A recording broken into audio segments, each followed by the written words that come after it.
காங்கிரஸுக்கு பலம் இல்ல அப்படின்னா, அவங்க பின்னாடி தான் சார் சிறுபான்மை மக்களுடைய ஓட்டு பெரிய அளவுக்கு இருக்கு. அது திமுக கூட்டணியோட சேரும்போது மிகப்பெரிய ஒரு லாபம் அடையுது திமுக தானே. சிறுபான்மையினருக்கும் திராவிட இயக்கங்களுக்கும் இருக்கிற உறவு வந்துட்டு அது ஐயா தந்தை பெரியார் வந்துட்டு என்னைக்கு காங்கிரஸ் ஓட்டு வெளியேறினாரோ அன்னிலிருந்தே இருக்காது.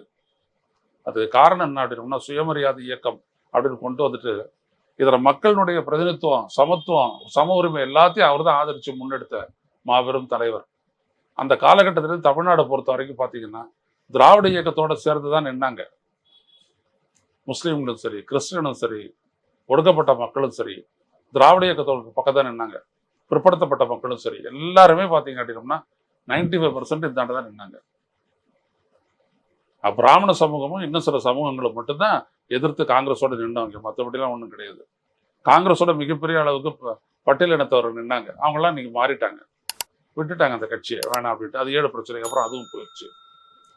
அதனால எதுவுமே கிடையாது. காங்கிரஸுடைய பலம் அப்படின்றதெல்லாம் ஒன்றும் கிடையாது.